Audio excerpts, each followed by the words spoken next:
Nous avons développé depuis 2016 un projet d'aromathérapie avec Valérie Mater, qui est une aide-soignante du service de soins de suite et réadaptation, qui s'est formée aux différents niveaux d'aromathérapie. Nous avons formé un groupe de référents, infirmières, aides-soignantes, kinés également, pour développer ce projet. En 2017 a été validé en comité médical d'établissement le protocole de prise en charge des mycoses.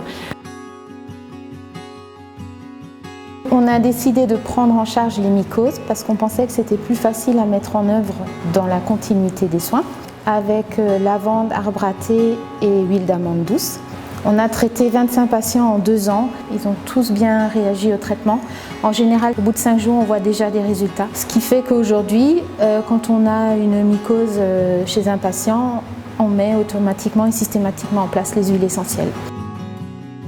Ça a été des résultats très positifs au niveau des patients, au niveau des engagements des équipes aussi. Ça a permis aux équipes de croire au projet, d'avoir envie de se former. Nous avons été accompagnés par Catherine Maranzana, qui est infirmière aux hôpitaux civils de Colmar et diplômée en aromathérapie.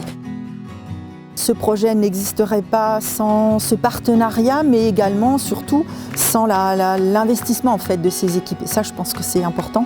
C'est vraiment répondre à des vrais besoins. C'est pour ça que l'aromathérapie se développe énormément dans le soin. On est avant tout dans répondre à des besoins qui sont réels, pour lesquels on n'a pas forcément toujours des réponses, ou des réponses qui ne sont pas toujours très satisfaisantes. Donc voilà, on a un outil. Donc c'est quelque chose qui est vécu parfois comme un surcroît de travail, mais qui très vite en fait mobilise et fédère les équipes. En fait, c'est quelque chose d'important parce qu'on fait du bien autant aux patients qu'aux équipes. La bourse de la Fondation va nous permettre de former un maximum de personnes pour développer davantage encore le projet, davantage de protocoles, que ce soit au niveau du soin de suite et réadaptation, comme au niveau du service de soins à domicile, qui est notre futur objectif pour à terme pouvoir développer aussi des protocoles au niveau de notre EHPAD. En conclusion, moi j'aimerais juste dire que sans les médecins qui ont adhéré au projet, sans l'appui de Catherine, on n'y serait pas arrivé aujourd'hui.